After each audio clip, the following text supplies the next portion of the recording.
Hello दोस्तों, welcome to my YouTube channel. दोस्तों एवं प्यारे फौजी भाइयों एवं सिविल पेंशनर, मेरे चैनल पर आपका स्वागत है। मैं आप लोगों को 3-4 नई जो अपडेट जो आई है 8वां वेतन आयोग 7 पे कमीशन का, उसके बारे में आपको जानकारी देने वाला हूँ। कृपया आप बने रहें हमारे चैनल पर और ध्यान से सुनिए। ज़्यादा से ज़्यादा लाइक कीजिए, सब्सक्राइब कीजिए, प्रेस बटन पर बटन दबाइए, अपने दोस्तों के साथ शेयर कीजिए। दोस्तों मैं आपको 3-4 जो जानकारी देंगे, कृपया आप ध्यान से सुनेंगे। तो मेरे प्यारे फौजी भाइयों एवं सिविल पेंशनरों, बहुत खुशी के समाचार है कि सरकार रास्ते पर आ रही है और सरकार झुक रही है धीरे धीरे। हो सकता है कि नई साल में केंद्रीय कर्मचारी को 8वें वेतन आयोग का सौगात मिल सकती है। इन कारणों से जो आपको हम कारण बता रहे हैं, वो कारणों की मैं आपको जानकारी देने वाला हूँ। कृपया आप बने रहिए। तो दोस्तों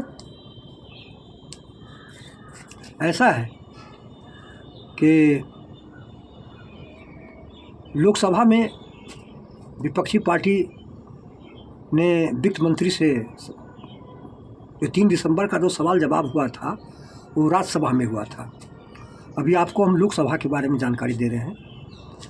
लोकसभा में वित्त मंत्री से विपक्षी पार्टी सांसद, सपा पार्टी, कांग्रेस के पार्टी 3 सांसद, लेकिन इस प्रकार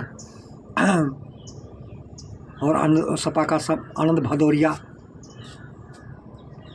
ये वित्त मंत्री से सवाल किया कि 8वें वेतन आयोग आप क्यों नहीं लागू कर रहे हैं। इतनी महंगाई बढ़ रही है, चरम सीमा पर पहुंच रही है और 9 साल पूरा हो चुकी है। 10वें साल 2026 लागू होना है। पिछले तो 2014 में गठित हो गई थी, 2 साल हो जाता है। रिपोर्ट देते थे, फिर 3-4 महीना सेंट्रल गवर्नमेंट लगाती है। तो इतनी देर क्यों? आप जल्द से जल्द गठित कीजिए। आपको केंद्र सरकार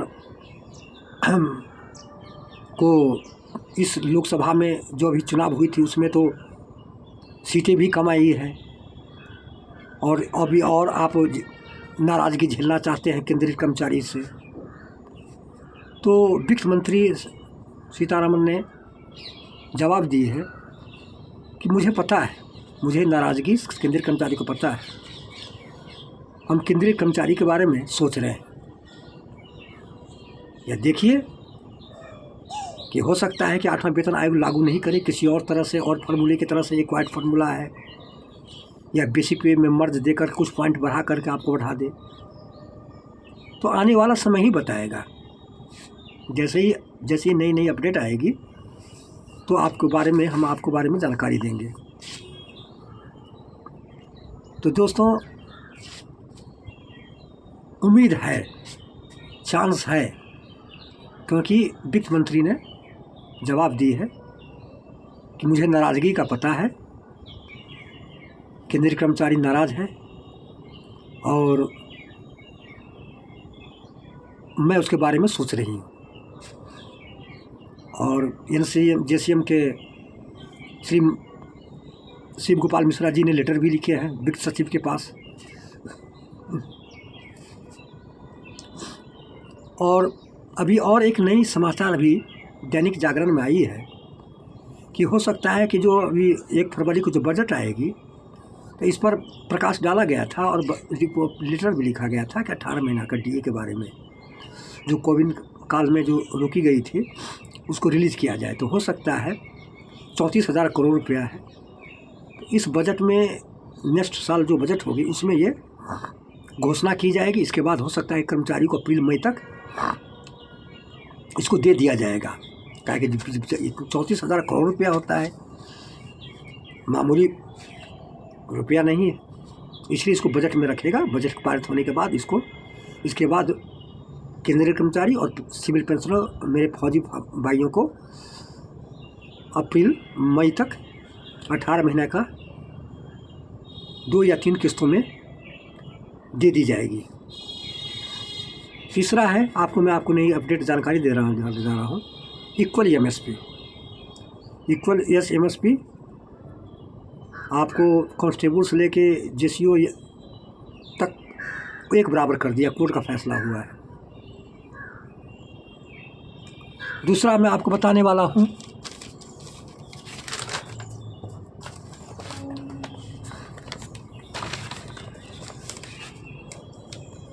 कि 21 राज्यों में ओपीएस ओल्ड पेंशन स्कीम का मिलने का रास्ता साफ हो गया है। कोर्ट के आदेशानुसार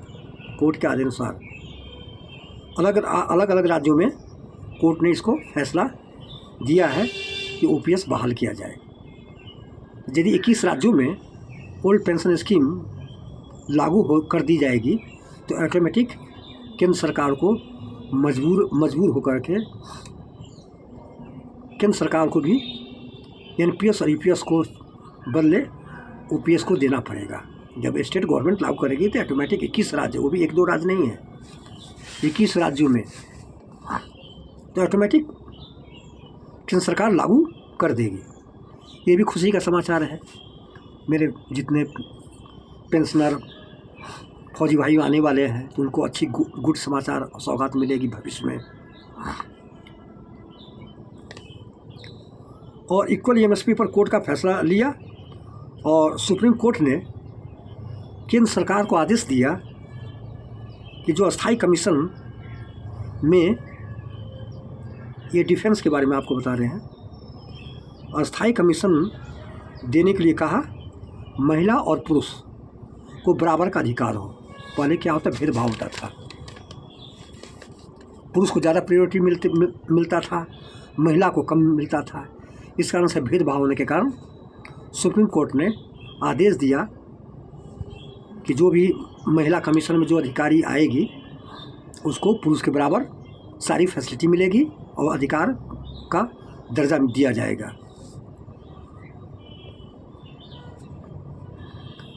तो ये दोस्तों, ये थी जानकारी कि आपको हम बताए हैं कि 8वां वेतन आयोग पर काफ़ी संग्राम छिड़ गया है लोकसभा और राज्यसभा में, और केंद्रीय कर्मचारी को और पेंशनर को विपक्षी पार्टी से सपोर्ट मिल रहा है और सरकार पर दबाव डाल रही है कि आप जल्दी से लागू कीजिए या कोई दूसरा विकल्प ढूंढिए। तो देखिए आगे क्या होता है। तो मैं सोचे कि क्यों नहीं अपने फौजी भाइयों और सिविल पेंशनरों को जो नई अपडेट जो आई है उसको हम जानकारी दे दें। तो दोस्तों, आप लोग लाइक नहीं करते हैं ना सब्सक्राइब करते हैं, तो कृपया प्लीज़ आप लाइक कीजिए, सब्सक्राइब कीजिए और हमारे साथ आप जुड़े रहिए। जब तक नहीं जुड़िएगा तब तो नई अपडेट आपको जानकारी नहीं मिलेगी, है कि नहीं। तो मैं भी एक फौजी रिटायरमेंट पर्सनल हूँ, तो इसलिए मैं आपको नई अपडेट दे रहा हूँ और सोच रहे हैं कि क्यों नहीं हम अपने फौजी भाई सिविल पेंशनरों को नई अपडेट की जानकारी दें। ऐसे तो मेरे को बहुत प्यार मिला है, बहुत सपोर्ट मिला है पब्लिक से, मेरे फौजी भाइयों से और इसके बाद सिविल पेंशनरों से, और बहुत कमेंट में भी लिखा है। तो जो भी आपको मेरे से प्रश्न करना है, कुछ भी करना है, तो प्लीज़ आप कमेंट में लिखिए, मैं उसका रिप्लाई दूंगा। तो दोस्तों, लाइक कीजिएगा, सब्सक्राइब कीजिए और मेरे साथ जुड़े रहिएगा। और तीसरे मैं आपको बता रहा हूँ डीए के बारे में, जो 2025 से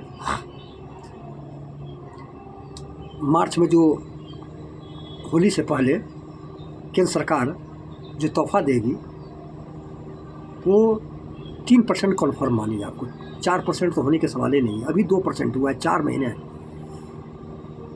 का CPI कंज्यूमर इंडेक्स प्राइस के अनुसार अभी 2% कुछ पॉइंट हुआ है। अभी 2 महीना का बाकी है, नवंबर दिसंबर का, ज़्यादा 3 मानिए, 3 तो कन्फर्म है, ये 3% मिलेगी।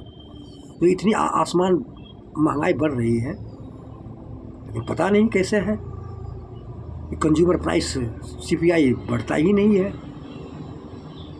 ये थी सारी जानकारी दोस्तों, इसलिए ज़्यादा लाइक कीजिएगा, सबका ऐसे ही।